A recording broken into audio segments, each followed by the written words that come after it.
E muito bem, quem chega aqui comigo na Hora News é o Bruno Colasso, sismólogo do Centro de Sismologia da USP. Bruno, muito obrigado por ter aceito o nosso convite. Queria fazer uma primeira pergunta.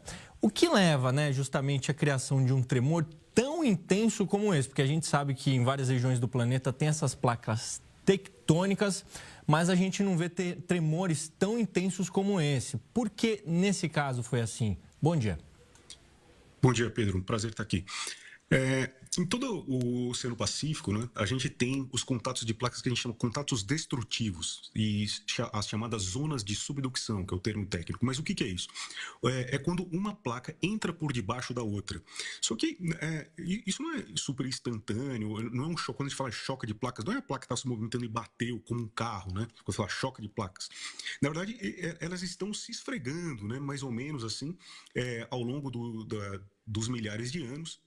E essas rochas, que presentes nas placas, vão acumulando tensões ao longo dos anos, E alguma hora essas tensões, pelo atrito entre as placas, alguma hora essas tensões são muito grandes que as rochas não conseguem suportar e elas quebram, Então esse tipo de mecanismo das chamadas zonas de subducção, quando uma placa entra por debaixo da outra, elas se acumulam, as tensões se acumulam por muitos anos, E de repente é liberado toda essa energia, todas essas tensões, causando aí os maiores terremotos do mundo. Por isso, a gente viu há pouco aí o ranking, todos esses terremotos citados aí aconteceram em zonas desse tipo, No Chile, no Japão, tem esse mesmo contato. Então, todos aí os países da costa do Oceano Pacífico podem sofrer tremores dessa natureza. E, Bruno, eu recebi aqui agora há pouco, a gente vai acompanhando, até porque alguns países estão em alerta por conta desse possível tsunami, um vulcão em erupção que teria ocorrido justamente por conta desse terremoto, Esse vulcão fica também no oriente da Rússia. Então, o fato de as placas se mexerem acabam também trazendo outras consequências. É isso? A gente pode ver erupções em outros vulcões e outras regiões também, algo nesse sentido? Isso não é tão comum assim, O mais comum é que a gente gere outros temores, Por exemplo, uma magnitude 8.8 como esse, provavelmente, como aconteceu, causariam muitas réplicas. A gente já tem mais de 30 réplicas, até de magnitude maior do que 5, que já aconteceram em decorrência desse tremor. Essa região está tremendo já faz uns 10 dias, Teve também muitos sismos que a gente chama de precursores, inclusive magnitude 7.4 há poucos dias atrás. Então, toda essa atividade sísmica pode acabar liberando, A gente tem outras zonas de fraqueza e zonas de tensão, como por exemplo o caso desse vulcão, que poderia ali já estar numa iminência, de acontecer uma erupção que acaba sendo facilitada por toda essa atividade sísmica, atividade tectônica na região. E me chamou muito a atenção, Bruno, essa questão do tsunami, até países da América Latina em alerta. Então, por favor, explicar essa intensidade, que acaba causando um tsunami.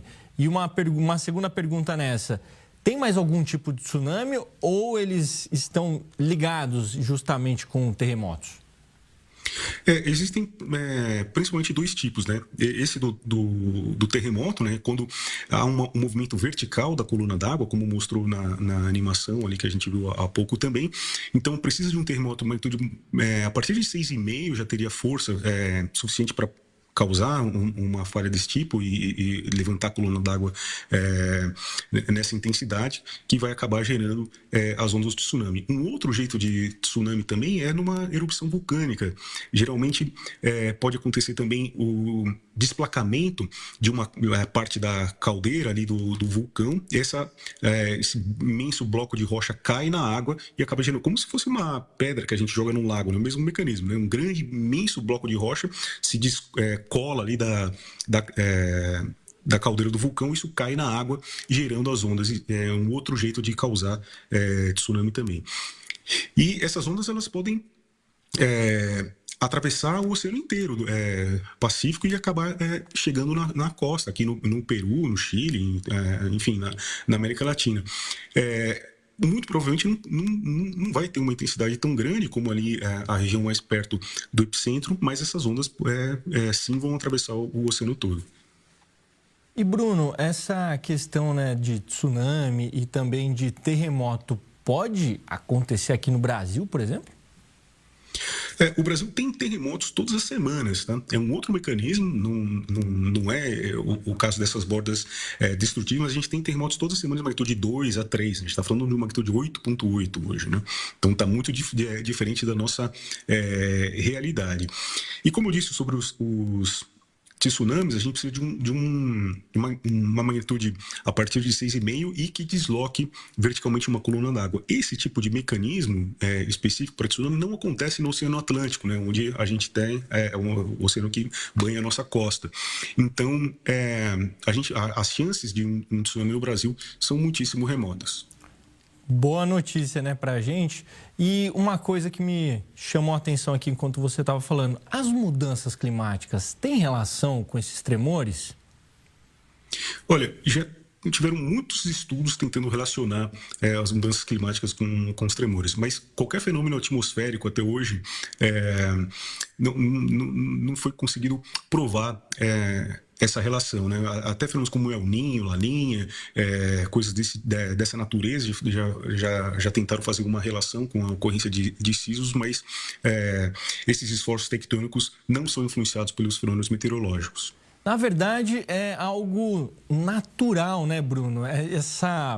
O planeta Terra é um ser vivo, né? Vamos colocar assim. Então, ele está em andamento. Essa questão das placas tectônicas faz parte, né, da Terra. A gente chama que é um planeta ativo, né? Existe uma tectônica ativa. Então, a superfície do planeta está sendo moldada, né, ao passar dos milhares e milhões de anos.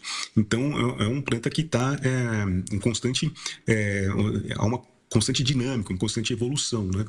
Essas placas elas estão em movimentação, existe uma dinâmica interna no nosso planeta e que vai gerar vulcanismo e como a gente escapar disso. Faz parte do nosso, né, cotidiano, vamos dizer assim, como falando em terra.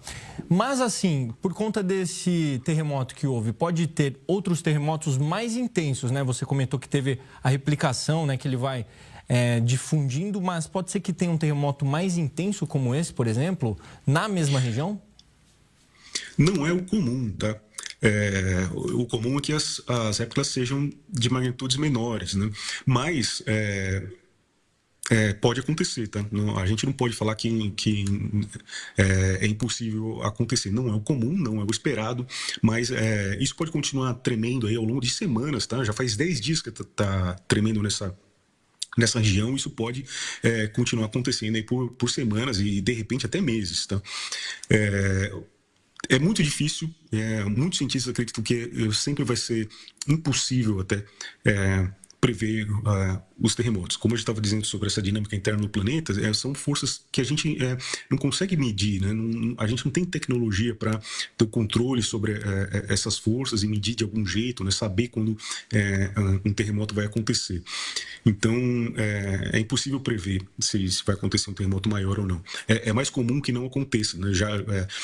Essa energia já teria sido liberada, essa grande energia acumulada já teria sido liberada por essa magnitude 8,8. E essa questão de prevenção, né, é muito interessante porque a gente sabe que a tecnologia tem cada vez mais evoluído. Como que funciona atualmente? Até para a gente entender, né, essa medição, qual o tipo de tecnologia que é usada. Como que funciona, Bruno? A gente tem as chamadas estações sismográficas, né, ou sismômetros, né? São aparelhos que são instalados geralmente...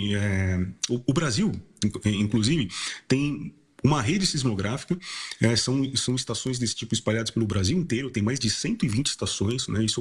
O Brasil começou a implantação dessa rede a partir de 2010, mais ou menos, então, olhando no tempo, seria ontem quase, né? É muito recente isso para o Brasil. E esses aparelhos, eles geralmente estão instalados numa superfície de rocha, assim, geralmente em fazendas aqui no Brasil, tá? Eles estão instalados, mas ficam em lugares remotos, longe das cidades, tá? As cidades geram muito ruído, né, pelo trânsito, pelas pessoas, fábricas e tudo mais. Isso atrapalha um pouco a medição desses sensores, então por isso eles ficam em áreas mais remotas. No Brasil, eles estão em áreas rurais, a imensa maioria deles. E esse sensor ele fica então instalado numa rocha e ele fica registrando a movimentação do solo aí, continuamente, né?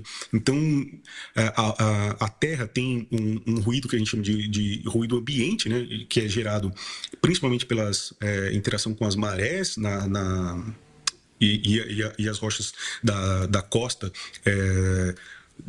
dos continentes. E então a gente tem uma vibração ali natural constante no nosso planeta. Quando acontece um terremoto, essas vibrações aumentam muito, né? E esse sensor é capaz de registrar. E eles são tão sensíveis que eles registram uma medida de nanômetro, que é 1 metro dividido por 10 a menos 9. É super pequeno isso, né? Por exemplo, ele é tão sensível que o sol bate no chão, esquenta o chão e ele deforma ali pelo calor as rochas ali, e aí esse sensor consegue registrar isso, né? Então, o Brasil tem mais ou menos 120 desses sensores e registram terremotos no mundo inteiro.